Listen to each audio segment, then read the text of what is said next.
Okay, very interesting lecture, religion and global ethics. We need to talk about religion because obviously for an ethics class that is inevitable. But before we do, let's review a little bit from the last time, certain things which you should know. Remember, some of this may be on the final exam, which will be in person with no notes.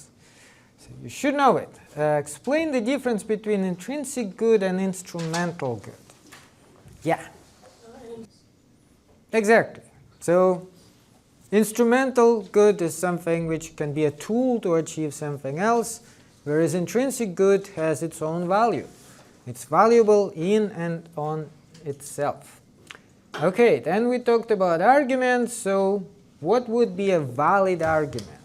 More complicated than that. If the premises are true, and we did see examples last time, the argument can still be invalid.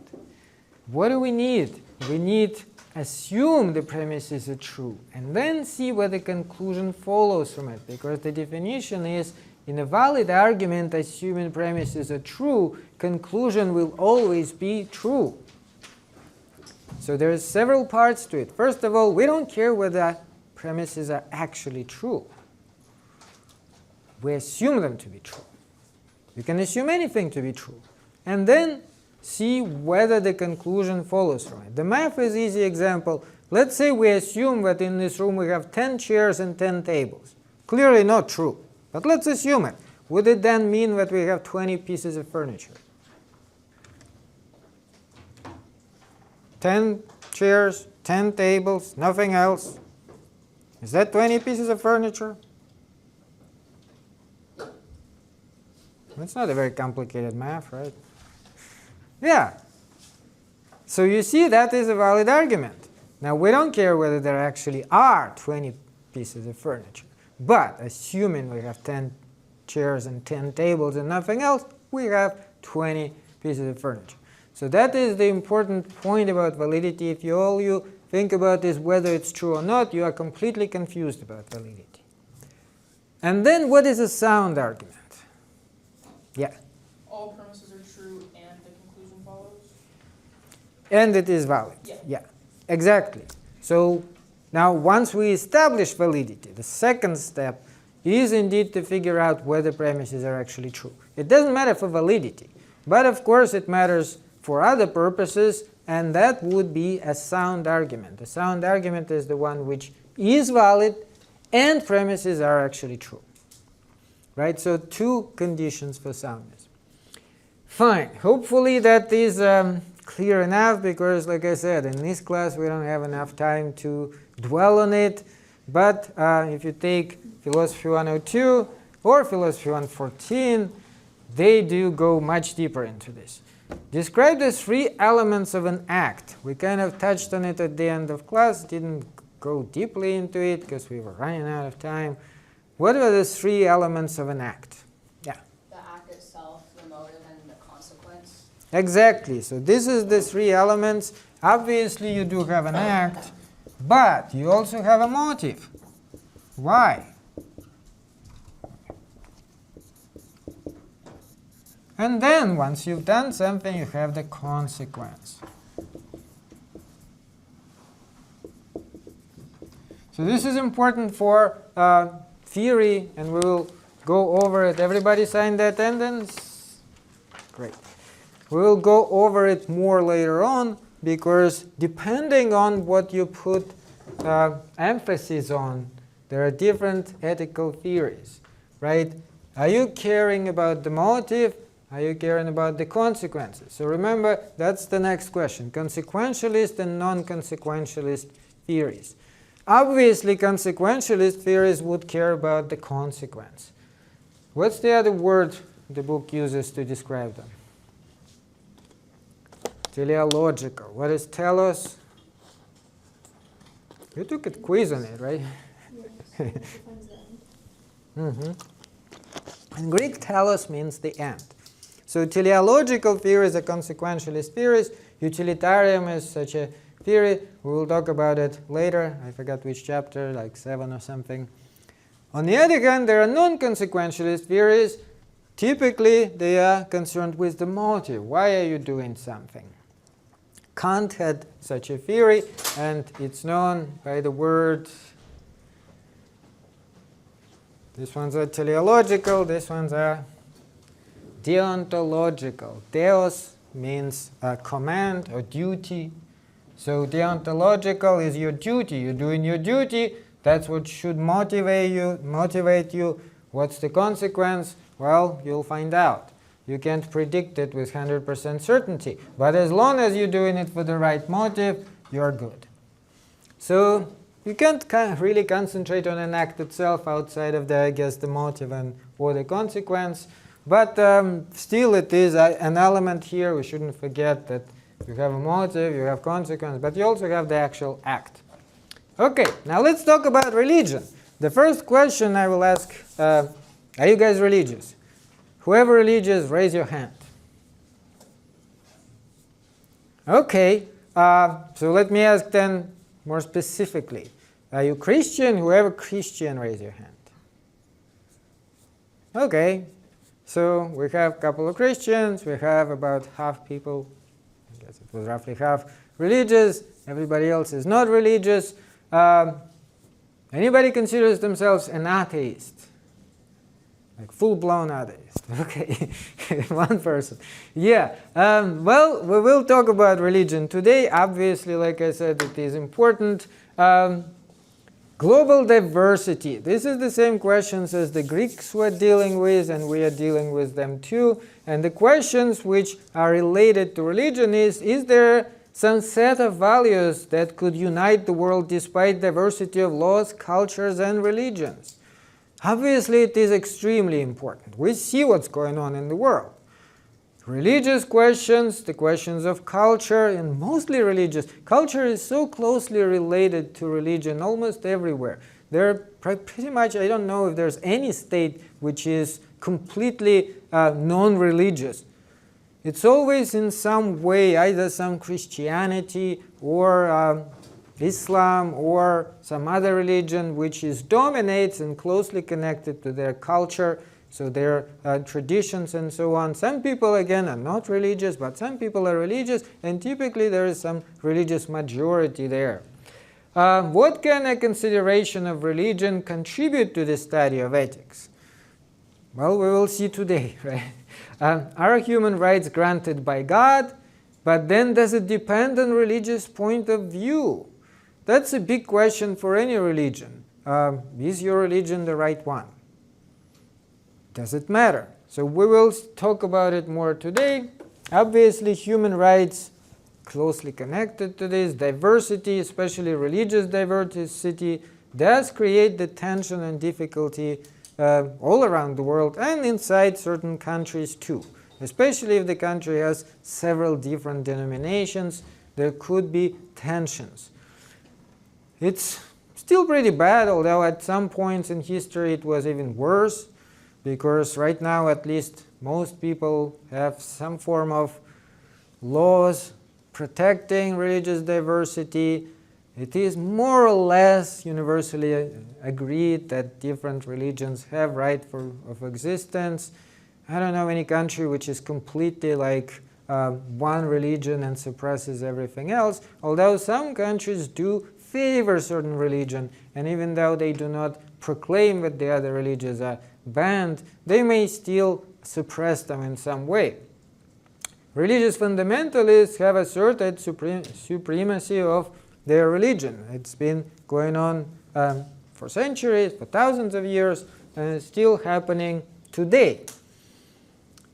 Iran is a good example. They do actually have a very, very religious state. And of course, that is not good for some people who are either non-religious or have a different religion than the official religion of the state.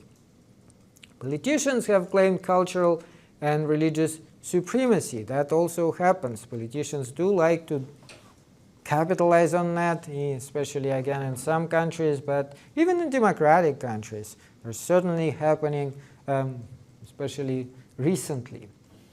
Now, human rights are a possible solution. Hopefully, everybody can agree about certain human rights, regardless of the religious denomination. Freedom of speech seems to be a human right. Freedom of religion itself seems to be a human right. In this country, Eleanor Roosevelt led the effort to write the United Nations Universal Declaration of Human Rights, which was passed in 1948. But, so starting with freedom of speech, this is the problems which actually emerge very quickly. What if your speech offends other people's beliefs? Couple of famous examples. The cartoon of Prophet Muhammad. I don't know if you guys remember, it was a few years ago. French. Well, there was one case in Denmark, one case in France. But the French magazine published a cartoon of Prophet Muhammad. For Muslim people, the representation of Prophet, never mind the cartoon, is prohibited. You are not supposed to draw Prophet Muhammad. So they got so offended that they actually took machine guns and attacked the headquarters of the magazine which published it and murdered a bunch of people. Now clearly we have a huge problem, right, from any point of view. But that's the question. Can freedom of speech cover these sorts of things? Because on one hand, it does seem like, well, if you have freedom of speech, and I, for example, I'm not a member of your religion, my religion, or I'm not religious at all, doesn't prohibit me from drawing Prophet Muhammad, so why wouldn't I? On the other hand, if it offends somebody whose religion, in this case Islam, prohibits that, does it limit your freedom of speech, or do you have still the right? Now, obviously, according to French law, it was not prohibited, but we see what happens if people still do it. And like I said, there was a similar situation in Denmark. Fortunately, they didn't kill anybody, but there was a cartoon of Prophet Muhammad published somewhere, and it led to tension and riots and so on. Another example with Salman Rushdie, right? He wrote a book, and then there was fatwa declared against him. So now, according to fatwa, any Muslim who encounters Salman Rushdie must kill him. So that's basically what fatwa means. If you are Muslim, you have to kill him. It's not optional. So clearly also a problem, right? Fortunately, they didn't kill him, but they actually did hurt him. I don't know if you guys heard about it. There was an attempt on his life. They did hurt him pretty badly. At one point, for years he was avoiding that, but there's only so much you can do. Sooner or later, something might happen. So how does freedom of speech combine with this? What can we do both to protect the rights of people who have certain beliefs and still preserve freedom of speech? Because you may also imagine that, okay, you can say, well, Prophet Muhammad, just don't draw him, whatever. But certain things which other people may honestly believe in, maybe it is even part of their religion, other religion may indeed very forcefully reject. And then what do you do about that? How do you decide this problem? What exactly is a religion? Actually, that's another interesting question.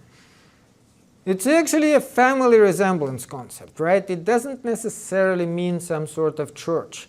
Often it is understood as just a set of beliefs or certain faith. Some are not focused on the divine. For example, Buddhism and Confucianism do not really focus on God. Buddha is not really God in the same sense, certainly not in the same sense as the Christian God. And it can be not just theology, but culture, identity, practices, rituals, and rules of behavior, which is important to many people, right? Which is why I said religion in most cases closely connected to culture. Some people who are completely non-religious still have these rituals, habitual rituals, which other people from their country usually keep, because that's how you grow up, right? In terms of food and so on, well, just as an example, Muslim people don't eat pork, right? So if you grew up in Muslim country, you probably didn't eat much pork, just because it is prohibited for everybody there. So even if you were yourself not Muslim, it's unlikely that you'd be eating much pork. You're not going to find it in grocery stores, and you're not going to find it in restaurants. So that, of course, again, affects people quite a bit. Now, ethics and religion. So how does ethics relate to religion? And that brings us to Socrates. Back to Socrates. Socrates' case is very interesting for many reasons. Remember, we already talked about him. Hopefully you guys read Euthyphro. We will go in more detail actually on Wednesday, but it still is important and it is still relevant for us, because Socrates was, first of all, the father of Western philosophical tradition. He ran into trouble with the religious and political authorities. He asked people, how do they define moral terms, trying to understand ideas such as justice, courage, love, friendship. And you may also say that his philosophical inquiries were tingled with a hint of skepticism. He was not really trusting. If you read Euthyphro too, you could see that he was a little skeptical about traditional religious beliefs, which is probably why he was accused of not believing in gods which the city believes in. So this is again Socrates. So let's go back to his trial. 399 BC, this is the official charge. Socrates is guilty of corrupting the youth, not believing gods whom the state believes in, but other new divinities. Which, by the way, we can also, if you read Euthyphro, mention that. So what does Euthyphro actually say on that subject? Euthyphro, who's talking to Socrates, did mention it. They mentioned the accusation. And what were they talking about? Why is he accused of not believing in gods whom the state believes in? Anybody read it? It's a very interesting, important dialogue. And not very long one, too. So there was supposedly a daemon which is a guardian angel of some sort whom Socrates was talking to. And he was advising Socrates to do and not do certain things. And that was the essence of this accusation, that he does not believe in traditional gods, but believes in this daemon. And I must tell you that Athens were a lot more relaxed on this subject than many countries are even today.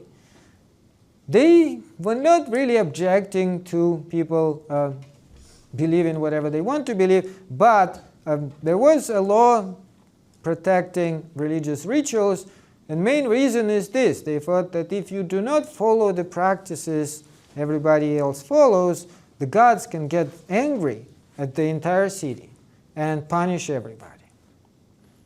So that's the reason why they had this law, and their accusation was pretty serious. Indeed, the death was a possibility when somebody is accused of not following the practices. If you read the Apology, which is another dialogue where Socrates defends himself, he does mention it very specifically. He says, but I do follow the practices.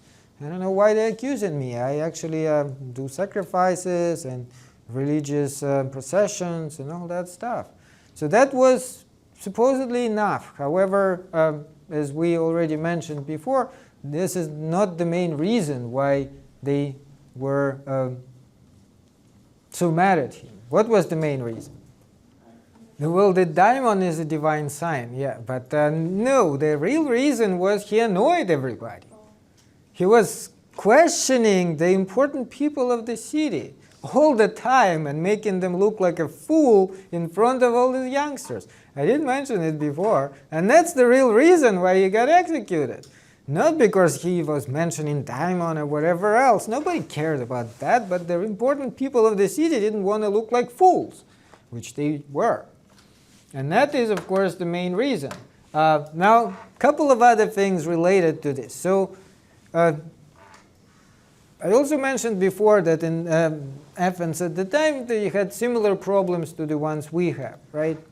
And one of the debates was the relation between physis and nomos. Physis is the word physics derived from physis. It just means nature of something. Physis is the way things are supposed to be by nature, whereas nomos is law.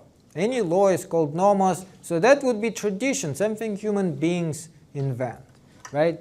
And the question was, how do they relate things by nature and things by custom or tradition? Which one should we follow? Which one is more important? And there are several related questions which emerged right away. One of them is, do gods exist in nature or only by customs? So you see the question here. In other words, are gods actually real? Or are they human invention? Many Greeks were wondering about that because, remember, they had multiple gods, but they also were more specific to different cities. And once Greeks started traveling more, seeing what others are believing in, they started wondering, how come we believe in these gods and this other city believes in different gods? And the third city believes in still third god. So is this like a separate set of gods for every city? Or maybe we're all wrong and it's just made up. Obviously, a lot of people thought that maybe they are all wrong. Does human society exist as a result of human nature or by convention? So the way we do things, is this somehow determined by nature? Perhaps by God or some other force? Or is it just kind of happened to be this way and not really meant in this way by any outside force? Is morality natural or only a product of custom? That is a very ethical question which we will also be dealing with this class. Morality. Thou shalt not kill. Is this because God said it, or is this just a convention because it's convenient for us to live this way so that we ourselves would not be killed? Kind of a social agreement. Make sure to read Euthyphro by next time, because there is a very important and interesting question about that mentioned in Euthyphro. Are the optimal political arrangements for a state determined by the facts of human nature alone, or should laws be introduced to provide a control on nature? So the laws of the state, should they try to control human nature in some way? Should they determine human nature? Am I better off following dictates of nomos, of human law, or those of physis, of nature? And there were serious disagreements about it among the Greeks. Here's an interesting quote which kind of illustrates the point why, when they were traveling, they were encountering these things. This is from Herodotus. In his histories, this is what he describes the situation. If all humans were told to select the best nomoi, the best laws, from all that are, each people would, upon consideration, choose its own. There is a vast amount of evidence to this fact, including the following. When Darius, the king of the Persian Empire, summoned the Greeks who were at his court and asked how much money it would take for them to eat the corpses of their fathers, they responded that they would not do it for any price. Afterwards, Darius summoned some Indians called Kalatiai, who do eat their parents, and asked in the presence of the Greeks, who understood through interpreters for what price they would agree to cremate their dead fathers, the way Greeks were doing. They cried out loudly and told him to keep still. That is what people's customs are. And I think Pindar was right when he wrote that nomos is the king of all. Nomos, remember, is the laws of the people. So they have two completely different customs. Today, of course, we would also be a little bit shocked by this weird custom which these Indians apparently had, eating their dead parents. I guess they saw it as a sign of respect. We have no reason to doubt Herodotus. It was more than 2,000 years ago, so perhaps it was indeed the custom. But the Greeks were, of course, more like us in that sense. They would never imagine eating their parents, or any human being for that matter, and they were just cremating them. That was a traditional way, funeral of cremations. Like they would put some wood and put the dead body on top and burn it. But you see the point they're making, that for a different culture, the traditions of another culture are absolutely shocking. They can't imagine why would anybody do that, and yet the other side is doing it. So back then, even for them, it was already rather obvious.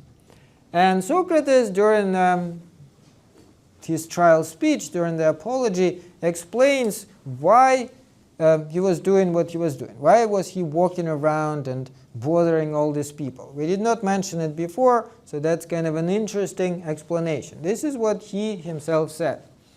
A friend of his went to an oracle at Delphi and asked, is it true that Socrates is the wisest? And the oracle in Delphi said, yes, Socrates is the wisest man alive. His friend was quite surprised and told Socrates about it. And Socrates says, I was shocked myself. I was absolutely amazed. I know I'm not the wisest. In fact, I think I'm pretty stupid, to be honest. I don't know anything. But, he said, oracle cannot lie. So let me find out. And that's when he said he started asking all these people questions. He said, I found the smartest people of the city. I found the judges and asked them what justice is. I found the politicians, asked them questions about what is good for the city, and so on. And guess what I find out? These people, they think they are smart, but they actually don't know anything. And I know I don't know anything, so I don't even think I'm smart. So he said, I guess I am the wisest. At least I know that I don't know anything. But they not only not know anything, but they're stupid enough to think they know something. So that's his explanation. And then he said that he felt it as his duty to do it. So this is an illustration of what was happening. He himself is saying it in Apology. He's saying, Athenians, I hold you in the highest regard and affection, but I will be persuaded by the God rather than you. As long as I have breath and strength, I will not give up philosophy and exhorting you and declaring the truth to every one of you whom I meet, saying as I am accustomed, my good friend, are you not ashamed of caring so much for the making of money and for fame and prestige, when you neither think nor care about wisdom and truth and the improvement of your soul? So what is he trying to say here? Yeah, in fact, he didn't seem you should care about money at all. He was himself walking around barefoot and in shabby clothing and so on. So that is his point, that people care about money. They should not care about money. They should care about the improvement of the soul and what is the truth, because this is the most important things in life. And that is why he was approaching all these people, trying to show to them that they are indeed confused. Now, he was convicted to death, but there's another interesting twist to it, because the Athenians actually didn't want to convict him to death. And that's kind of like also what happened after the Euthyphro, because if you read Euthyphro, it happens right before that, when he just got charged. So this is what actually happened at the trial. He got 280 votes convicting him and 220 acquitting him. But in Greek trials, they got like, well, we actually have something similar, two-step process, right? The first part is the guilty or not. So that was the decision that he was guilty of corrupting the youth and not believing in gods the city believes in. But they also had the second part where they would decide on the punishment. And the way it worked was this. One punishment was suggested by the prosecution, which is actually, they didn't have a separate prosecutor. Whoever brings charges, in this case Anytus, says that what they think accused deserved. So the requested sentence by the prosecution was death. But accused himself or herself could also suggest in response what they think the appropriate punishment is. And then the jury would vote which one they select. And everybody apparently wanted him to select exile. They didn't want to kill him, they just wanted him to go away because he annoyed everybody there. They were hoping he will tell them, okay, like my suggestion is the exile, and then they will happily vote and exile him forever and live peacefully. Well, no such luck, because the punishment Socrates suggested for himself was 3 meals. 3 meals in Prytaneum. This is what the people who won Olympic Games were typically receiving. And he said, I'm doing such a favor for you people. If you don't appreciate that, like, I really don't care. So this is what kind of punishment I think I deserve, the 3 meals. Of course, people were kind of annoyed at this, and he received even more votes for death sentence than were cast for his being guilty. And remember, we talked about it in Creton. Yeah, is actually already accused, and Crito wants him to escape and so on. Because again, they really wanted him just to leave. They didn't want to kill him, but he insisted on dying. He seemed to even been determined to die. And this is again this painting by Jacques-Louis David, where you have Socrates pointing up, talking about the truth. This is the, I guess, executioner who gives him poison. This is his followers, who were all devastated about the whole thing, and he drank it and he died. Now, that's why it is interesting for us today. The question of cosmopolitanism. Cosmopolitanism aspires to a single moral community of humanity not bound by national, cultural, or religious traditions. And that takes root with Socrates, because you may say that this is what Socrates was actually trying to promote, right? He was not religious in a traditional sense. He did not believe in the specific gods of the city. He does say that he pretended he did follow all the rituals, but nonetheless he was a cosmopolitan. He understood that perhaps the gods of Athens are not the only ones at the very least, and certainly not the correct ones.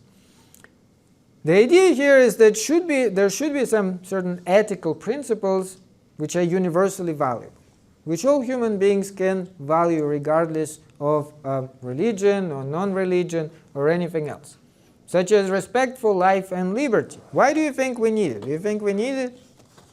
Some sort of common values? Or should we just all believe in our own gods and what's happening as a result of that? Way. Yeah, so do we need it? That's the question. Or are we okay just killing each other periodically? Well, when you put it like that, it sounds like you do need it. Well, that's why though, right? Because if we have some sort of common sense of ethical principles, then we agree about them and then we don't need to kill each other. But if we don't, then it seems like we really, at least periodically, do kill each other. And that, if you agree that this is not good, then you agree that we should have some sort of cosmopolitan principle. And especially if you don't, not even religious, you certainly can see how the whole thing is not helpful. I mean, it's one thing if the religion is just those cute things you do, Christianing the child or whatever, but it's a totally different thing if people take machine guns and murder journalists because they draw a cartoon. Clearly that is not the ideal outcome. So this is the idea of cosmopolitanism.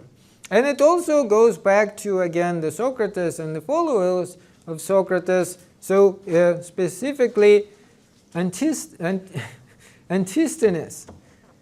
And he was one of those people who followed Socrates, one of the students, and he gave beginning to Cynicism. Cynicism, traditional Cynicism, is different from what we mean today when we say somebody is a cynic.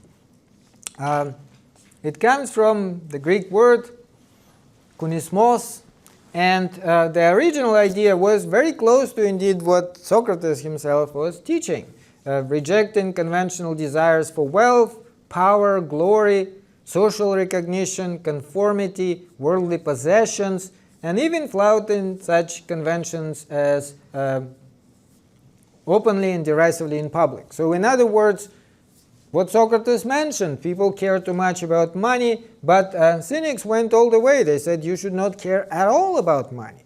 Also in terms of nomos, in terms of human laws, they're saying this is all not natural. We should not accept any human laws. We should live according to nature, the way animals live. His follower Diogenes actually took it to the whole new level. So battling the desire, the human desire, any desires you have are bad thing. You should suppress them. Happiness is found in virtue.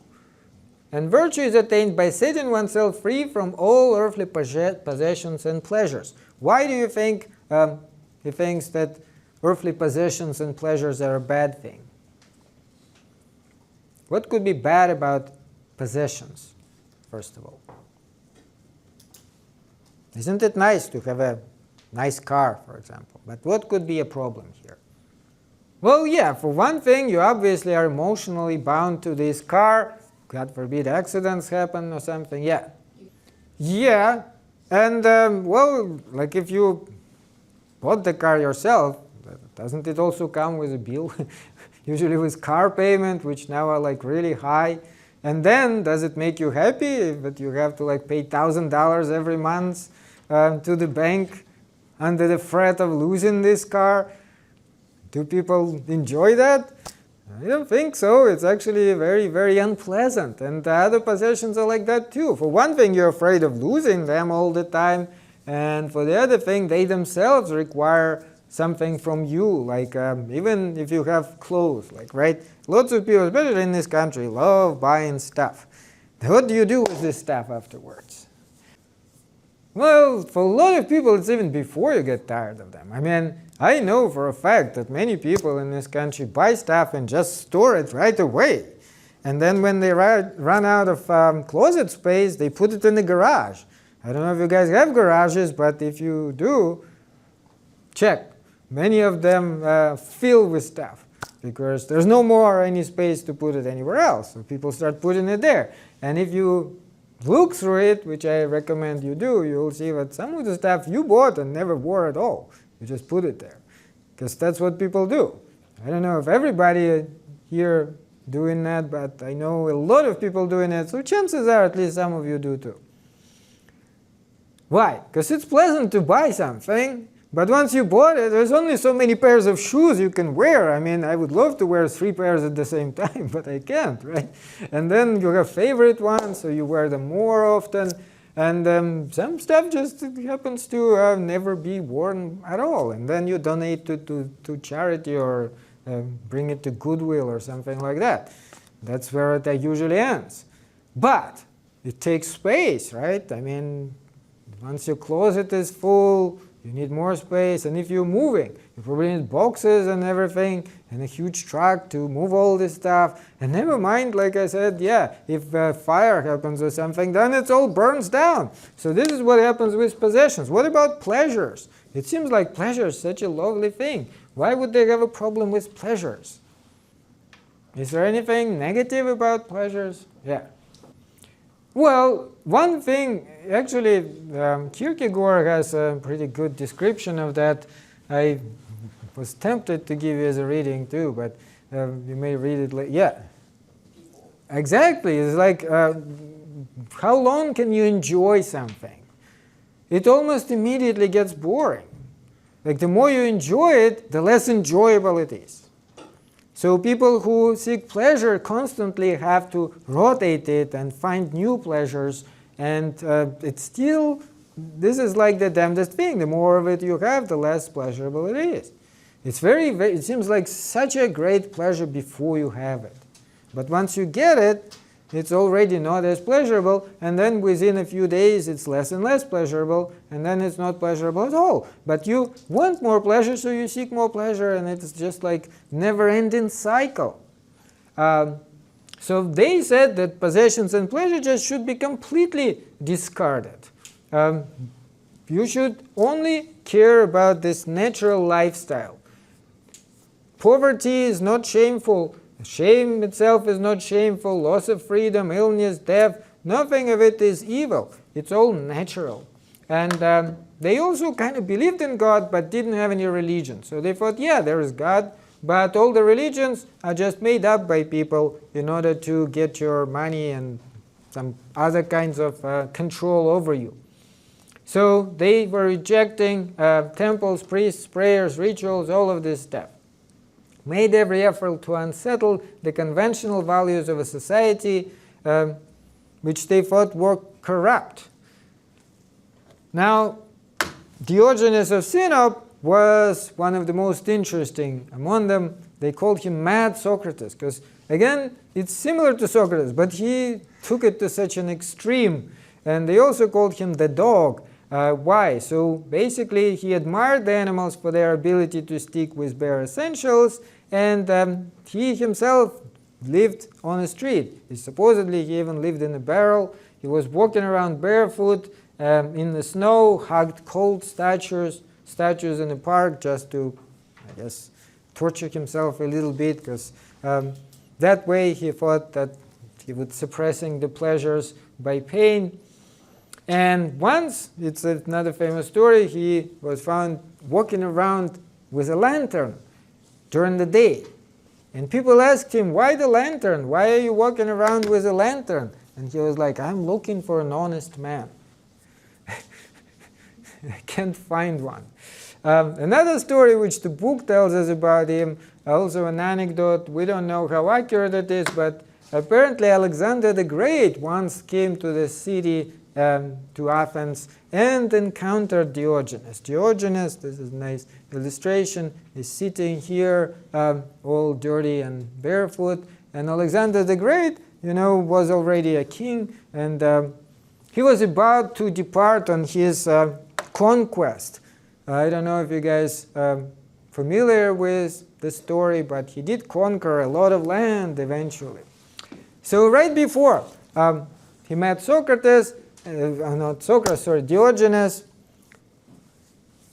and was impressed by him. So one of the things they say is he asked him, my dear friend, what can I do for you? I'm one of the most powerful people in the world. I can do anything you want.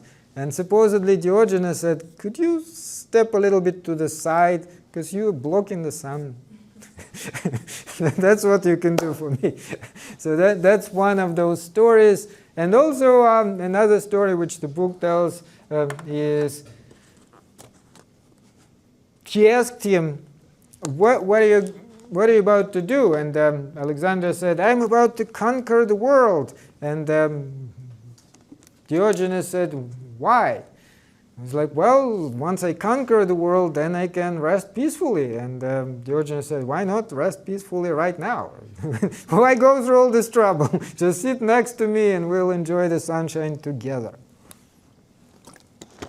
So that basically kind of an illustration of their point that you should abandon this. Cynicism was of great influence to Stoics. Stoicism was another very influential philosophy, ancient Greek philosophy. Stoics started a little bit later, but there were close connections, and they also had similar ideas about concern for virtue alone, independence from worldly cares, liberation from narrow confines of culture, and so on.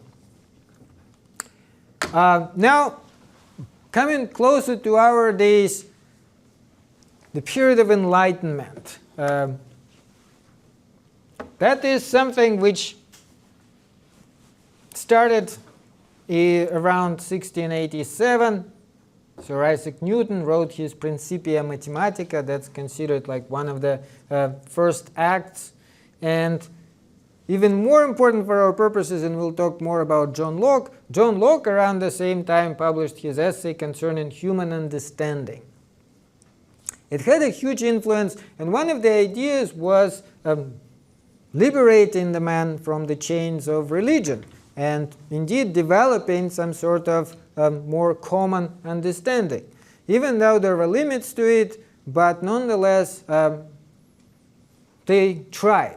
John Locke is known as the father of liberalism, traditional liberalism, although he was a religious person, and interestingly enough, he didn't think that religious toleration should be extended to atheists and Catholics. Why not? Well, atheists don't believe in God, so you can't give them too much power. They are godless people.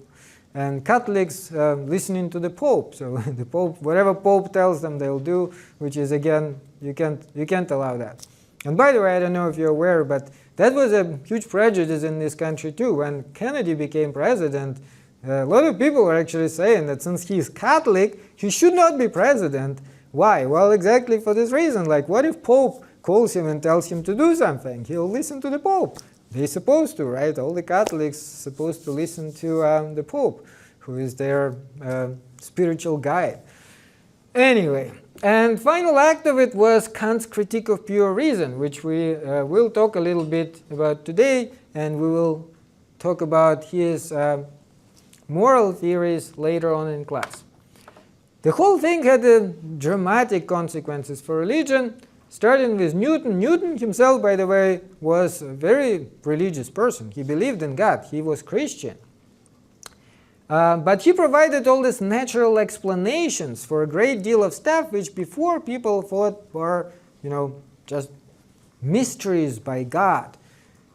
The more stuff was explained by science and by reason, the less stuff was left to God. So it started to look more and more like the universe is actually like this clockwork mechanism, which has been wound up by God and then left alone. This is known as deism, this idea that God does not really interfere with the world. He created the world, set up the rules, and left it.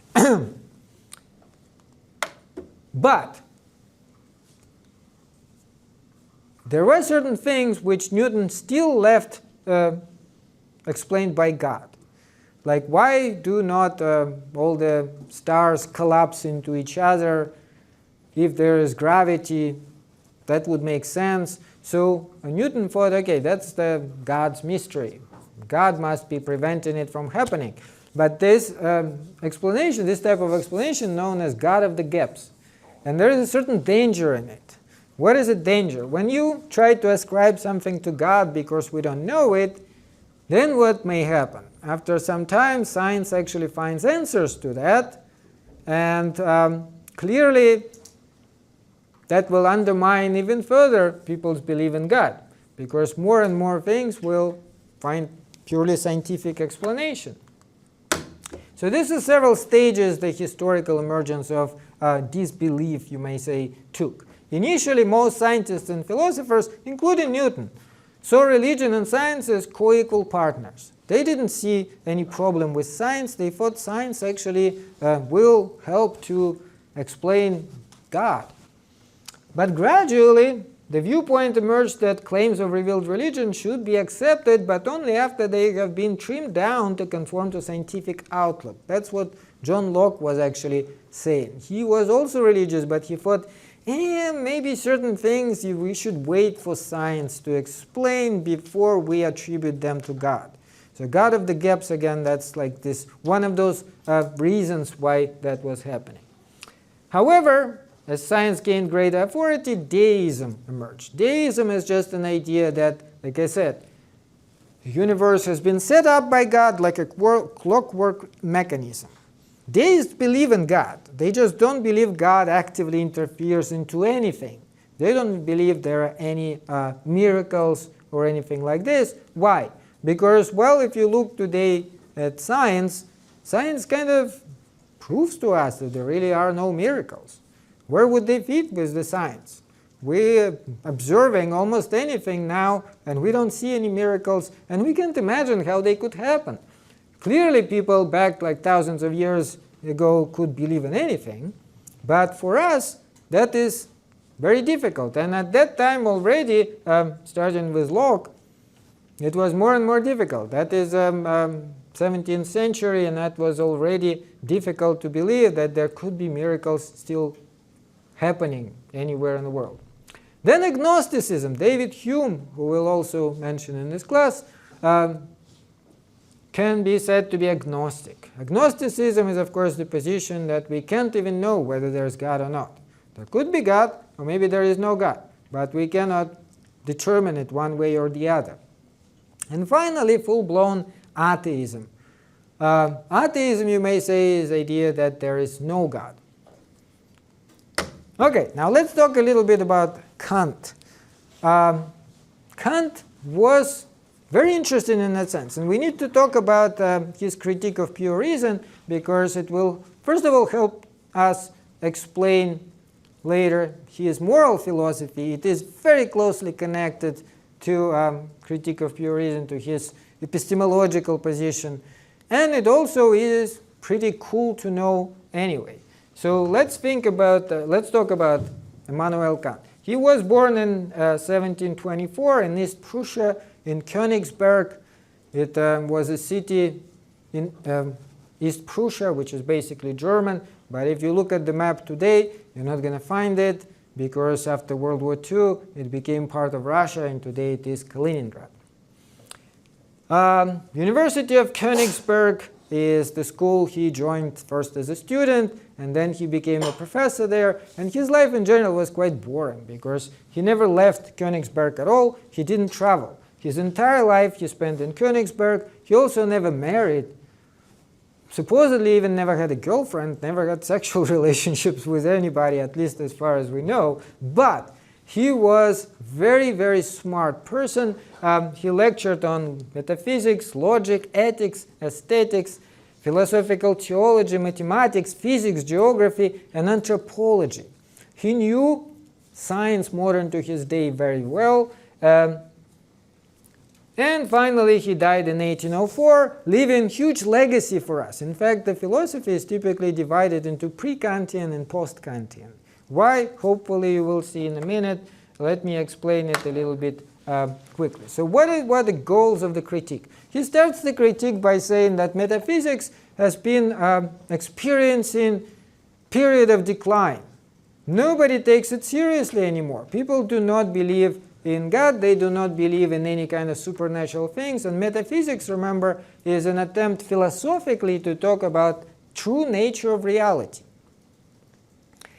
So some people were still religious, and they would not touch metaphysics because they thought, well, the Bible tells us everything we need to know. Other people who are already, I guess, atheists or at least agnostics, didn't want to bother with metaphysics because they didn't think it will tell us anything. But he thought that we still need something, because if we all going to stop believing in God and doing whatever we want, that may have very bad consequences. So he was seeking to reconcile religion, morality, and human freedom using the most modern scientific developments and the philosophical theories. In fact, Plato played a role in his philosophy too. And so finally solve this crisis of metaphysics, finally achieve something which will help us to live with the entire thing. So he called it Copernican revolution. Why Copernican? What did Copernicus do? Do you guys know?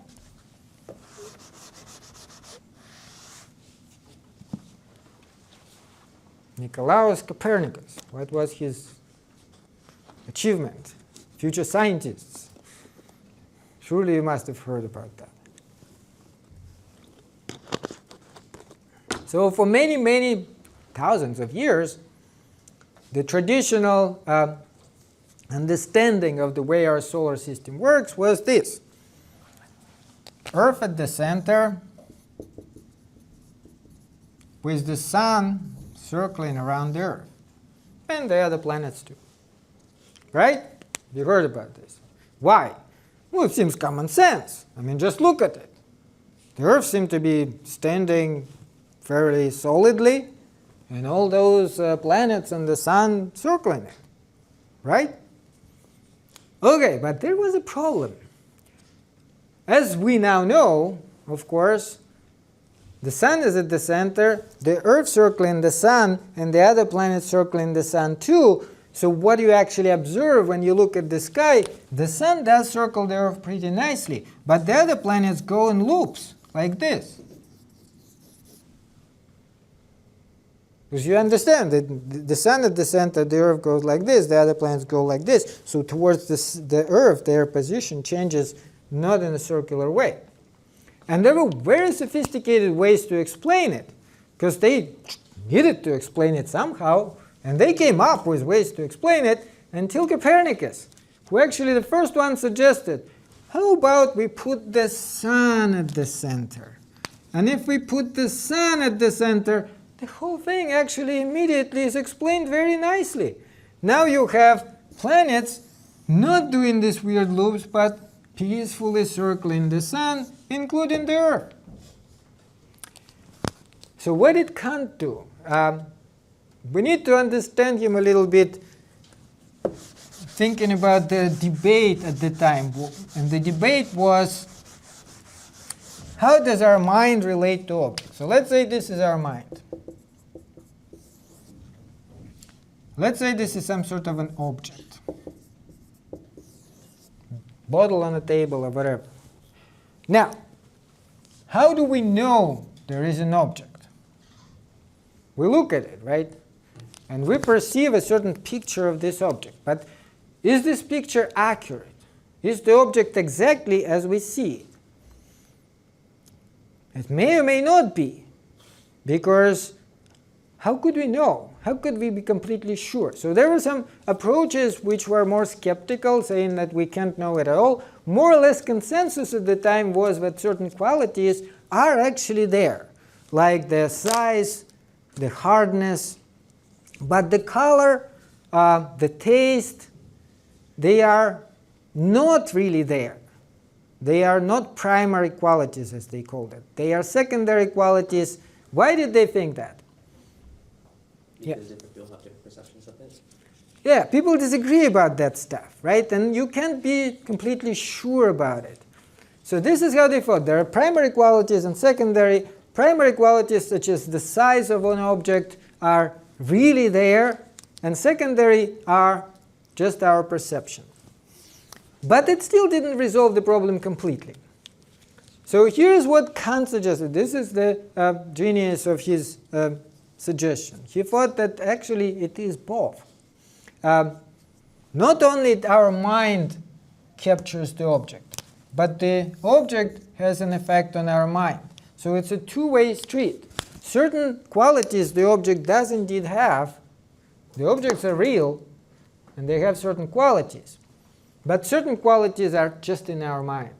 Our mind adds certain qualities to the object in order to understand the object. So that's why he called it the Copernican revolution, because he said that the relation between the mind and the object has to be turned around. Just like Copernicus decided that maybe it's not the sun which circles the earth, but the earth which circles the sun. So here maybe it's not the mind which just influences, not only the object which influences the mind, but the mind itself in some way influences or affects the object. Object has to conform to our recognition in order for us to understand it. The objects conform to cognition, and the mind makes knowledge possible by imposing its own form on the material of experience. So objects have certain material which they kind of contribute, but in order for our mind to understand it, our mind has to apply its own forms. Remember the word form? That comes from Plato, right? What did Plato thought forms were? This ultimate reality outside of the cave. So in this case, there is some similarity, and of course Plato did influence that, but it's not what Plato was thinking. But it is very interesting. So it's like a cookie press, he says.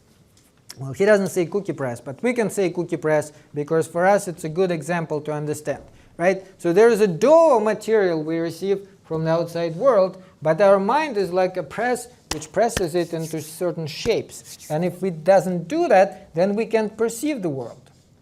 That's the only way to perceive the world. Okay, let's look a little bit deeper so we could understand. The first two things which we require to perceive any objects are space and time. And Kant suggested that they are not real. They are actually forms of intuition which our mind needs to perceive the objects. Right? So think about it. The actual objects as they are in themselves, and he called it thing in itself.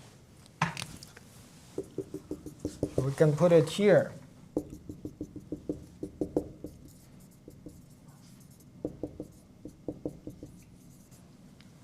Are not in space and not in time. Our mind adds space and time in order to perceive them. Space is how we perceive outside world, and time is how we perceive our own mind. Our mind is perceiving itself in time. And then there are certain categories of understanding which our mind employs too, and among them would be causality. So when we say one thing causes the other, that is what our mind adds to the world. That is not a real part of the real world, as the world is in itself. So while objects are given to us through sensibility, through our senses, we smell them, we can touch them, and so on, they are thought through our understanding, they are processed through our mind. And you may think about it in kind of a computer type way, that our mind is like a software, and it has to actually have this software in order to understand the world around us. And the only way it can understand the world around us is by using this software. But that's not how the world really is. And even we ourselves, that is another interesting part of it. The I, the ego, actually ego is a Greek word too, and it means the I, literally. He called it transcendental ego. That is the real me. And he's saying this real me is the most interesting part of it all, because we can all sense that there is something inside of us which is real I. But what is this real I? How does it actually relate to us? And he's saying, well, the personality, the I which we perceive, is actually also empirical. And this entire side is empirical. But the real I is here. And he called it transcendental ego. That is something which is not in space and not in time. It's not necessarily religious in the sense that Bible tells us or something, but nonetheless it helps to understand the religion too. Some of the most interesting and most influential parts of Critique of Pure Reason are antinomies of reason, which he mentions there. And they are an interesting, uses this as a proof of all this. So he's saying, if you think about it, we have these several antinomies which are clearly contradictory, and we already mentioned some of them before, but nonetheless they make sense to us. So here's the, first of all, two antinomies regarding the world. The world has a beginning in time and is limited in space, which makes sense to us, doesn't it? Shouldn't world they have beginning in time? Yeah, how could it not? And it also have to be limited in space, because, I mean, how can something be completely unlimited? But at the same time, he says that doesn't make sense, and another statement which completely contradicts it also makes sense to us, which is the world had no beginning and infinite in time and space. Because again, think about it, how can it have a beginning? What was happening before that? Completely nothing? And also, how can it be limited? What does it mean? Is there a boundary, and when you fly to this boundary, you'll bounce from it or something? And what's outside this boundary? Like literally nothing, not even empty space? It doesn't seem to make sense. So these two antinomies make sense to us. Then everything can be analyzed into basic elements. Remember the atoms. Everything is made of atoms. But at the same time, as we already discovered, that leads to another contradiction too. How can everything be made of the smallest elements? We must be able to divide them further if they have any size. And if they don't have any size, then it is zero. There's literally nothing. So nothing can be analyzed into basic elements is another antinomy. Some events are free and undetermined. Why does this make sense? Well, human beings seem to have freedom of the will. We can do whatever we want, right? Do you guys believe in that? Do you believe we can do anything we want? No? You don't believe in freedom of the will? Depends on what you define as anything you want. Well, like if you want to get up now and leave this classroom, you can do it. Yeah. Nobody's holding you. Obviously, like there are physical limits, but at least morally, you can do whatever you want. Okay, but at the same time, how can it be if everything is determined by the laws of physics? How can we have freedom of? What does it even mean? Isn't our brain physical chunk of matter? Doesn't it follow the laws of physics? Everything happening there is just all those little atoms and the combinations of atoms. Doesn't it make sense? So then nothing is free. We have an illusion of freedom. And that is a problem too. And finally, with God, like there is a necessary being in the universe, which would be God. And at the same time, how can there be necessary being in the universe? So there is no necessary being. And Kant says this, aha, you know what this proves to us? That the mind actually is trying to think about this side, the thing in itself, which it's not supposed to, cannot think about. So this is what he called phenomenal world. And this is what he called nominal world.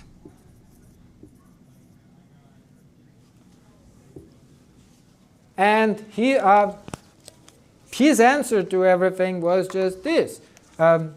He thought that we absolutely need this side too, and this is the side when you can also put God, obviously. But we can only know this side. This is the side which science tells us about, right?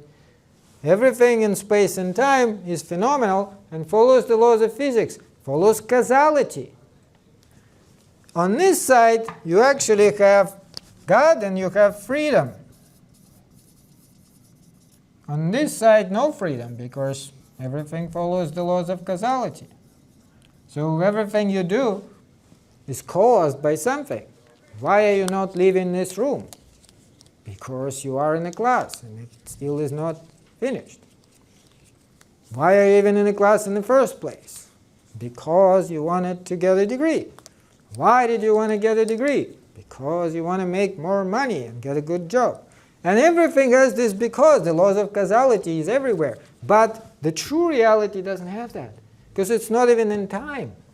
It's like already happened and it hasn't happened yet.